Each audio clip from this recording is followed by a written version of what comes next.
हम आपके लिए कक्षा 10 गणित का पेपर सेट 822 AB पार्ट 3 बता रहे हैं। अगर वीडियो पसंद आए तो वीडियो को लाइक करें और हमारे चैनल को सब्सक्राइब कर लें। जैसे 5वां प्रश्न था, सभी खंड कीजिए। इसका का खंड बता रहे हैं। ऐसी दो संख्याएं ज्ञात कीजिए जिनका योगफल 27 हो और गुणनफल 182 हो। तो देखिए, दो संख्याएं ज्ञात करवा रहा है तो इन्हें मान लेना है। तो इन्हें मान ले रहे हैं। माना पहली संख्या x है और दूसरी संख्या y है। और जो प्रथम शर्त कह रहा था, प्रथम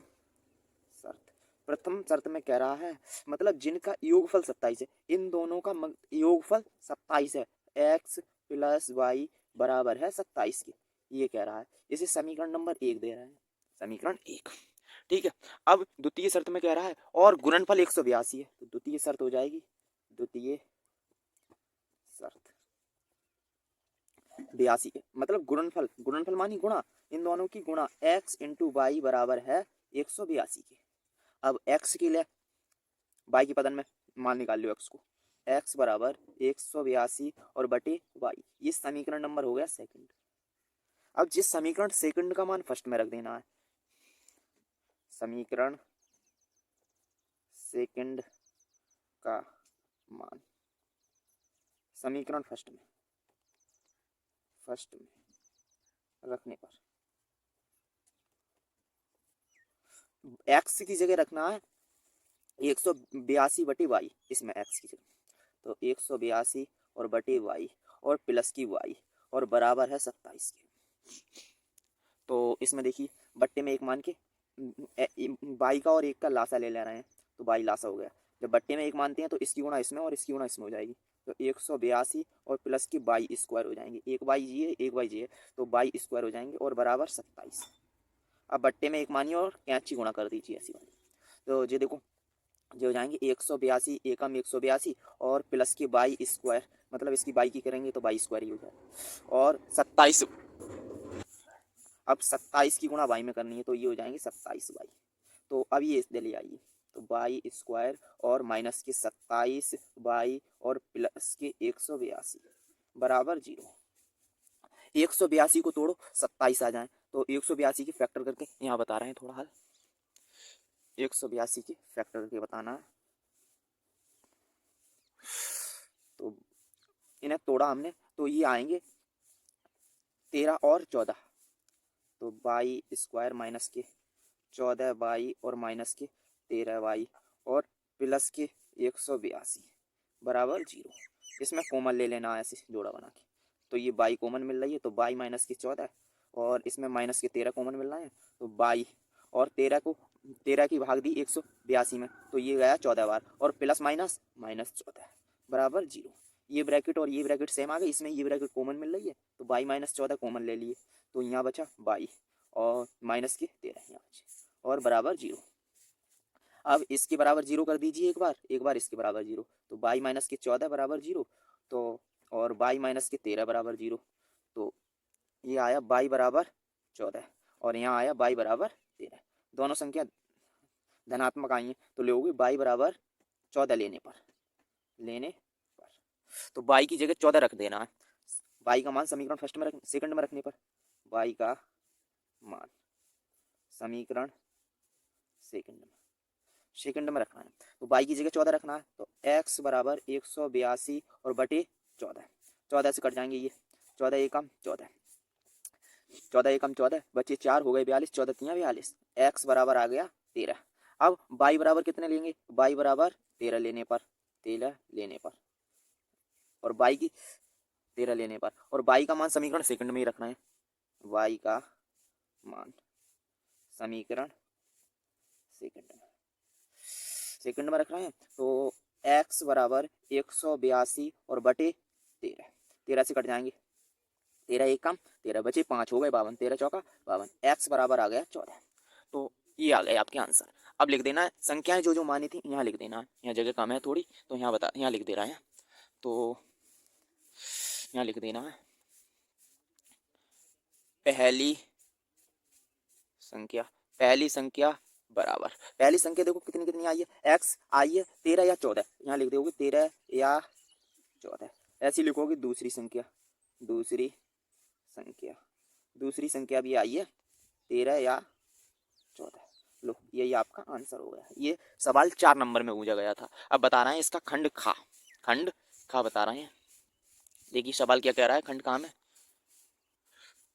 उस रेखा जो अक्षों से ए और बी का अंतःखंड काटती हैं मूल बिंदु से डाले गए लंब की लंबाई पी है तो सिद्ध कीजिए कि 1/p² बराबर 1/a² प्लस 1/b²। ये आपके लिए सिद्ध करके दिखाना है। ये सवाल 4 नंबर का पूछा गया था। आप देखो इसका हल बता रहे हैं, तो देखिए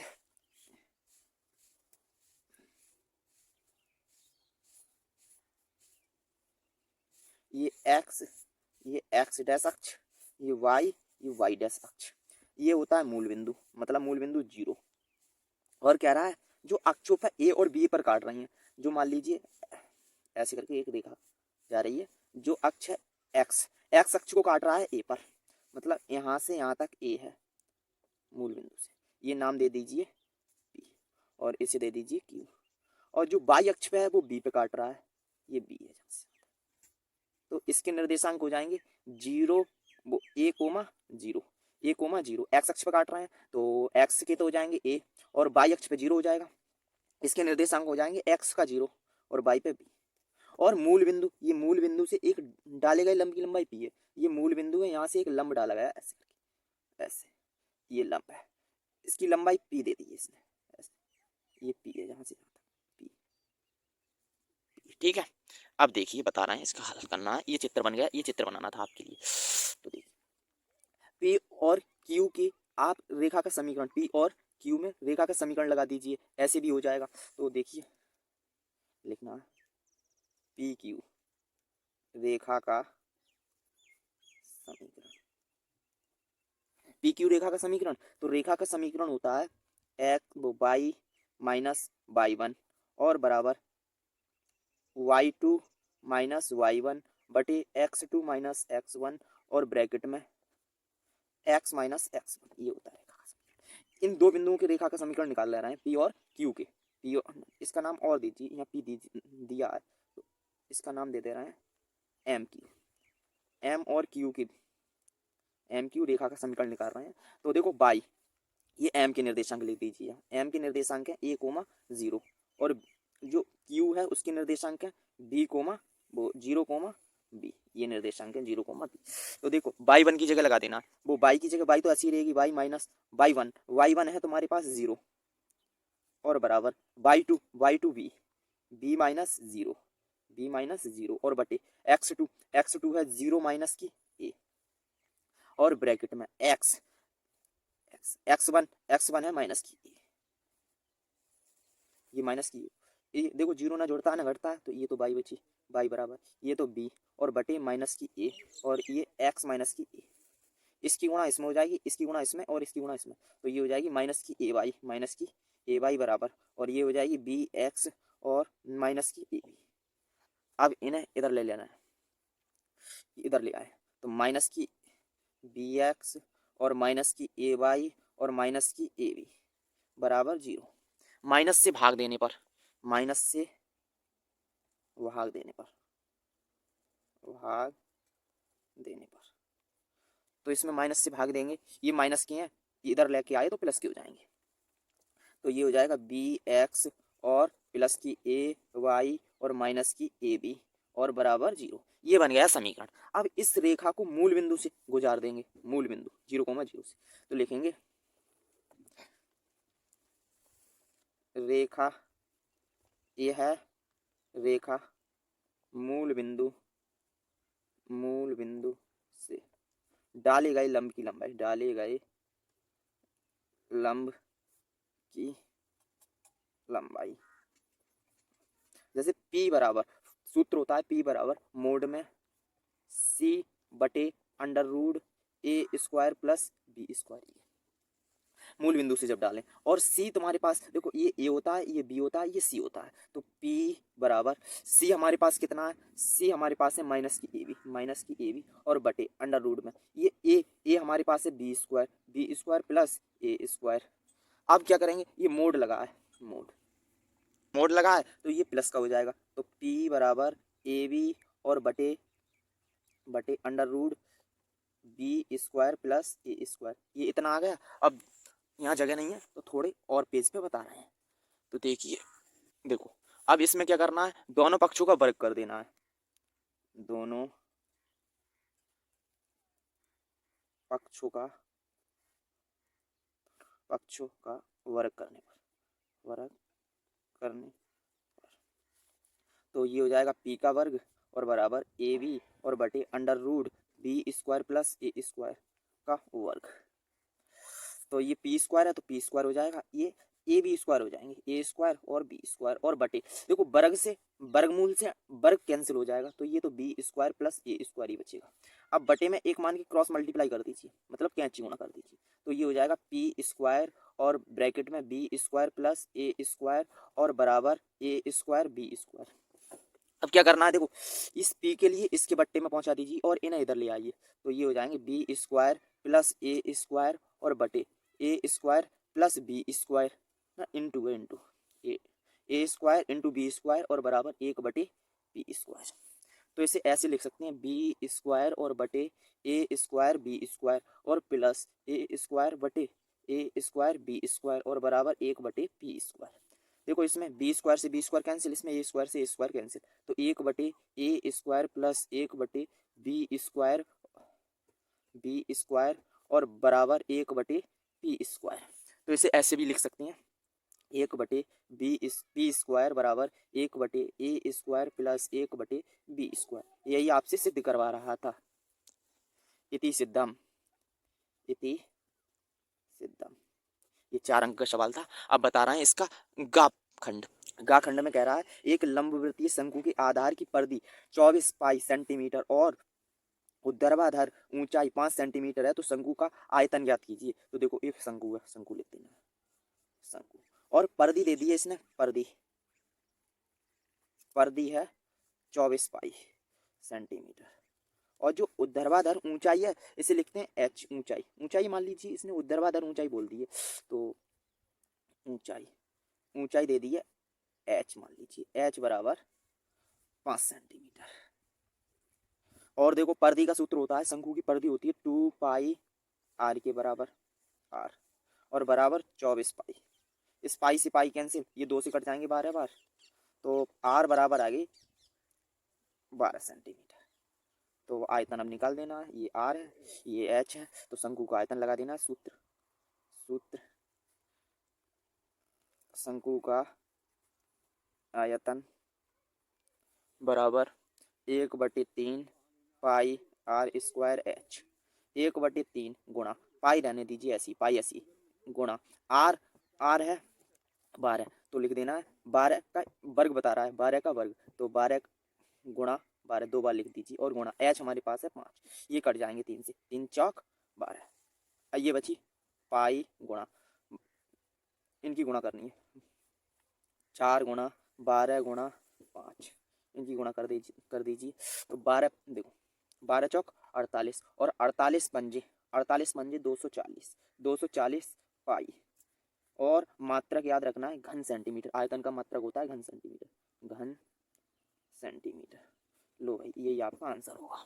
अब बता रहे हैं इसका खंड घा में कह रहा है निम्नलिखित बटन एक मोहल्ले के बच्चों को की दैनिक जेब भत्ता को दर्शाता है। माध्य जेब भत्ता 18 रुपया है, तो लुप्त बारंबारता एफ ज्ञात कीजिए। ये आपका माध्य से लिया गया है, समांतर माध्य बोलते हैं इसे ही, माध्य से लिया गया है। तो देखिए जब एक्स या एफ का मान निकलवाए तो आप कोई सी विधि लगा सकते हैं इसमें, या प्रत्यक्ष विधि कर सकते हैं, प्रत्यक्ष विधि से भी कर सकते हैं इसे, या लघु विधि से भी कर सकते हैं। तो इसे हम बता रहे हैं प्रत्यक्ष विधि से, ठीक है। प्रत्यक्ष विधि से जब एफ या किसी भी एफ या एक्स का मान आपसे ज्ञात करवाए तो आप प्रत्यक्ष विधि से ही इस सवाल को करें हल। तो देखिए ये दे दिए बारंबारता एफ, ठीक है, और ये तो मतलब दिया है आपके पास। इसमें एक टेबल और बना लेते हैं। यहाँ होता है योग, और इसमें निकालना है आपके लिए, देखो बारंबारता दी है तो इसमें मध्यमान निकालना है,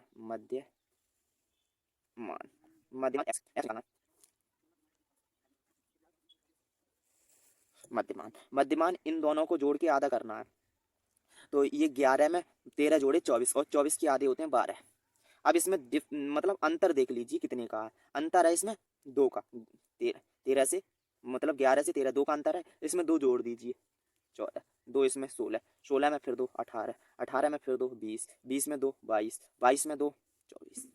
और ये सिग्मा एफ है, सिग्मा एफ इन्हें जोड़ देना है, सिग्मा एफ में इन्हें जोड़ना है। तो देखो एफ वाले इसमें नहीं जुड़ेंगे और बाकी संख्या वाले एक में जोड़ देंगे।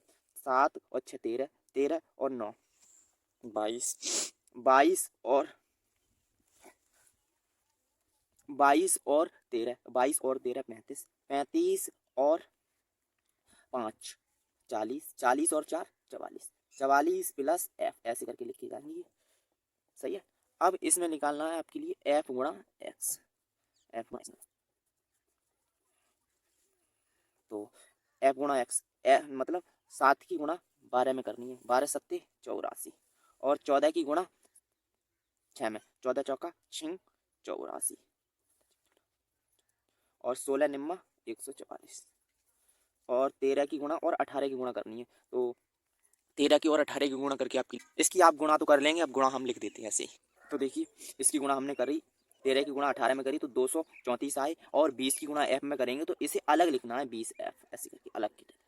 अब और 5 की गुणा 22 में करनी है तो 22 पंजे 110, 4 की गुणा 24 में करनी है, 24 चौका 96। अब इन्हें संख्या मान को सबको जोड़ देना है और ये वाले नहीं जुड़ेंगे इसमें, ये अलग रखना है।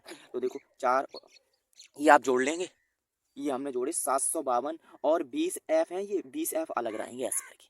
अब इसमें सूत्र लगा देना है और हल हो जाएगा। तो सूत्र माध्य बराबर सिग्मा एफ एक्स बटे सिग्मा एफ, ये सूत्र लगेगा। और जो माध्य दिया है, माध्य कितना है 18, तो यहाँ लगा देना 18 बराबर sigma F x, sigma F x ये है 752 और प्लस के 20 एफ और बटे जब सिग्मा एफ है हमारे पास 44 प्लस एफ बट्टे में एक मानिए और त्रिया को गुणा कर दीजिए ऐसे। तो ये हो जाएंगे जब 18 की गुणा 44 में करेंगे तो 18 ब्रैकेट 44 प्लस एफ गुणा मत कीजिए 52 752 प्लस 20 एफ और गुणा 1 से। तो 18 की गुणा 44 में करनी है तो ये 2 हासिल लगी 7, फिर 18 चौक 72, 72 और 7 72 और 7 79 और बराबर वो। और इसमें 18 की गुणा इसमें करी, अब इसमें भी रह गई थी, इसमें भी करनी है तो ये हो जाएंगे 18 एफ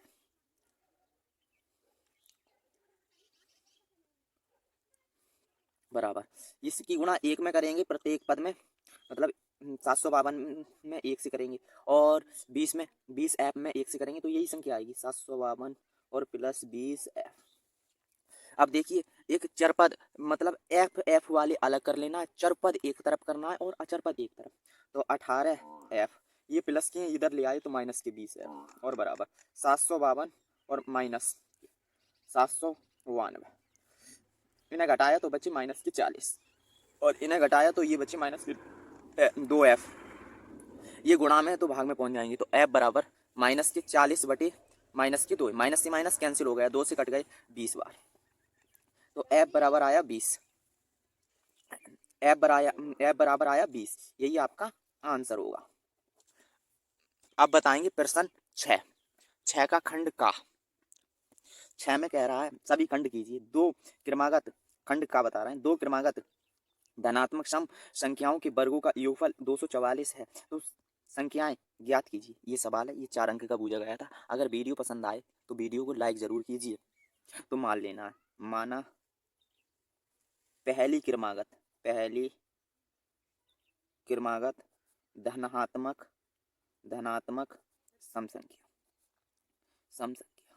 तो पहली में मान लेना सम संख्या का मतलब सम ही मानना है इसमें, तो सम हो जाएंगे 2x मान ले रहे हैं। मतलब 2x क्यों माना, x का मतलब है x की जगह कोई भी नंबर रख दीजिए, x की जगह तो हमेशा सम ही आपके पास प्राप्त होगा, आपको सम ही प्राप्त होगा, ये सम मान लीजिए। और दूसरी मान लेना है, दूसरी क्रमागत धनात्मक सम संख्या बराबर 2x प्लस के 2 मान लेना है, ये मान ली हमने 2। ठीक है, तो ये तो आपको लिए मान लेनी है। अब लिखना प्रश्न अनुसार कह रहा है दो क्रमागत धनात्मक सम संख्याओं के वर्गों का योगफल 244 है। मतलब जो पहली संख्या है उसका वर्ग करना है, पहली संख्या का वर्ग, और फिर दूसरी क्रमागत धनात्मक संख्या का वर्ग, और योगफल बोल रहा है तो योगफल में चिन्ह प्लस का और 2x प्लस 2 का वर्ग, इन दोनों का वर्ग ये बोल रहा है, और बराबर है 244 की, ये कहना चाह रहा है। अब आपके लिए इनका वर्ग खोल देना, 2 का वर्ग 4x स्क्वायर और प्लस यहाँ a प्लस बी का होल स्क्वायर लग जाएगा, a प्लस बी का होल स्क्वायर बराबर a square plus B square plus 2ab, इसमें इतना सूत्र लगा देना है। तो ये a है ये b है, तो ये हो जाएंगे 2x का स्क्वायर और प्लस b का स्क्वायर, ये a का स्क्वायर ये b का स्क्वायर प्लस दो सूत्र के a है 2x और गुणा b है 2 और बराबर है 244। ये 4x स्क्वायर ऐसे ही रहेंगे प्लस ये 2 का वर्ग 4 x का वर्ग x स्क्वायर और प्लस 2 का वर्ग 4 और प्लस ये हो जाएंगे 2 दूनी 4 और 4 दूनी 8, 8x बराबर 244।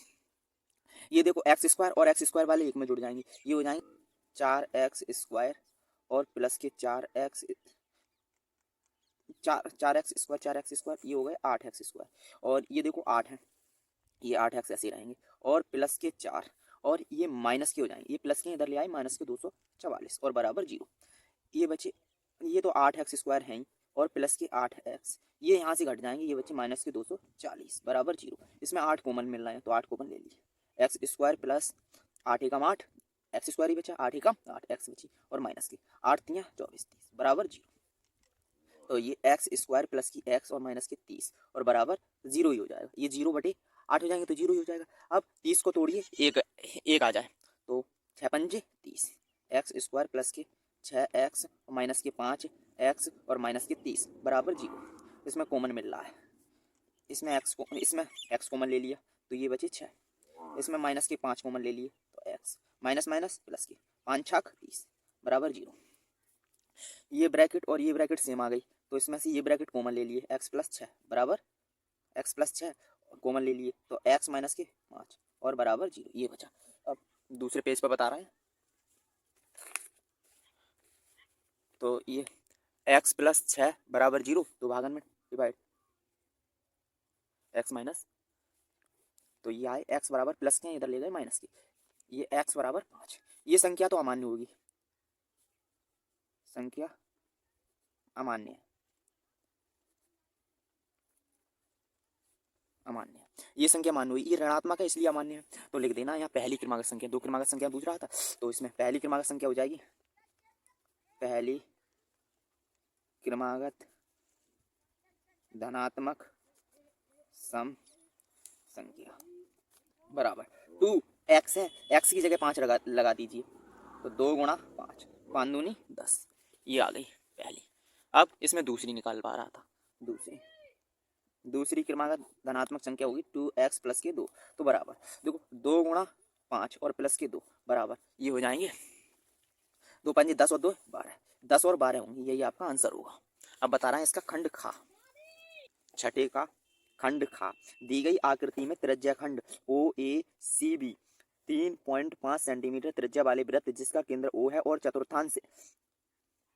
चतुर्थांश है, यदि OD 2 सेंटीमीटर है तो छायांकित भाग का क्षेत्रफल ज्ञात करना है। ये 4 अंक का सवाल पूछा गया था तो देखो इसका हल बता रहे हैं। तो इसमें ये छाया करी गई है, इसका आपके लिए क्षेत्रफल निकालना है और ये पूरा एक चतुर्थांश है और चतुर्थांश में एक त्रिभुज बना है तो इस चतुर्थांश की त्रिज्या दी गई है, चतुर्थांश की त्रिज्या क्या है लिख देना है, चतुर्थांश की त्रिज्या r बराबर है 3.5 सेंटीमीटर 3.5 सेंटीमीटर और इसमें एक त्रिभुज बनना है। देखो ये त्रिभुज का लंब है और ये है आधार, तो त्रिभुज लिखना है, त्रिभुज BOD में दिया गया है, क्या क्या दिया है, D वो BO बराबर है 3.5 सेंटीमीटर और OD बराबर है 2 सेंटीमीटर। तो देखो अब छायांकित भाग का क्षेत्रफल निकाल लेना, तो लगाना है छायांकित भाग का क्षेत्रफल। तो छायांकित भाग का क्षेत्रफल निकलेगा कैसे, देखो ये पूरा चतुर्थांश है, अगर चतुर्थांश के क्षेत्रफल में से हम ये इतना त्रिभुज का क्षेत्रफल घटा दें तो ये वाला क्षेत्रफल हमें मिल जाएगा, तो यही निकलवा रहा है। तो लिख देना है चतुर्थांश कौन सा, चतुर्थांश देखो OBCA का क्षेत्रफल और माइनस माइनस ये से त्रिभुज का क्षेत्रफल, त्रिभुज ओ वी डी का क्षेत्रफल, ओ वी डी का क्षेत्रफल, तो ये माइनस कर देना है। तो बराबर चतुर्थांश का क्षेत्रफल होता है 1/4 पाई आर स्क्वायर और माइनस त्रिभुज का क्षेत्रफल लगाओगे 1/2 गुणा आधार गुणा लंब, आधार गुणा लंब बराबर 1/4 गुणा पाई का मान लगा दीजिए, पाई का मान 22/7, 22/7 गुणा त्रिज्या, त्रिज्या लगा देना है। चतुर्थांश की त्रिज्या है 3.5, स्क्वायर लगा तो 2 बार लगाना है, 3.5 गुणा 3.5 और माइनस 1/2 गुणा आधार हमारे पास है 3.5 और गुणा ऊंचाई है हमारे पास आधार गुणा लंब, लंब है 2 तो 2। तो देखिए इसमें बट्टे में एक मान ले रहे हैं और 2 जीरो बढ़ जाएंगे, एक जीरो इसका 2 पॉइंट। इसमें देखो बट्टे में एक माना, 1 जीरो इसका बढ़ गया, ये कट जाएंगे, 2 से 2 ये कैंसिल हो गए, इसे 5 से काट दीजिए, 5 सत्ते 35 और 5 दूनी 10, ये कट जाएंगे 5 से काटे 5 वो 7 पंजे 35, 5 बार कट गया, ये 2 से कट रहे हैं, 2 दूनी 4 और 2 से 2 एकम 2, 2 एकम 2 और देखिए ये कट जाएंगे 5 से, 5 दूनी 10, 5 दूनी 10, ये 5 से फिर कट जाएंगे, 5 सत्ते 35 और 5 चौक 20, इसमें कट रहे हैं नहीं कट रहे हैं, और ये 11 गुणा 7 और बटे 2 गुणा 4 बचे और माइनस 7/2 बचे, तो बराबर 11 सत्ते 77 और बटे 2 चौक 8 और माइनस 7/2, इन्हें भाग दीजिए, 8 से भाग 77 में दे दीजिए, तो 8 से भाग हम 77 में देते हैं, या लासा ले लीजिए पहले, चलो लासा ले ले रहे हैं, लासा हो गया इसका 2 का 8 का और 2 का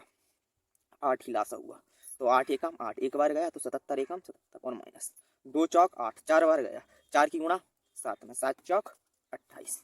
अब इसे घटा दीजिए, इसमें से इसे घटाया तो ये बचे 49/8, सही है। इसे आप भाग देना चाहें तो भाग दे दीजिए, इतने में 8 से भाग दे दीजिए 49 में, तो 8 छंग 48 और बचा 1, 10 मतलब बढ़ाया 0, 8 एकम 8 बचे 2, 10 मतलब 0, 8 दूनी 16 बचे 4, 10 मतलब तो बढ़ाया तो 0, 8 पंजे 40, ये आया आपका पूरा ये आया 6.125 सेंटीमीटर स्क्वायर। मात्रक याद रखना, यही आपका आंसर होगा।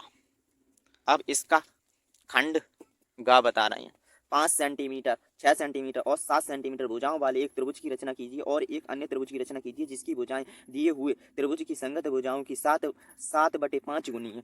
इसका हल हम आपके लिए नेक्स्ट वीडियो मतलब अगली वाली वीडियो में देंगे। अगर वीडियो पसंद आई हो तो वीडियो को लाइक करें और हमारे चैनल को सब्सक्राइब कर लें, वीडियो को शेयर भी कीजिए।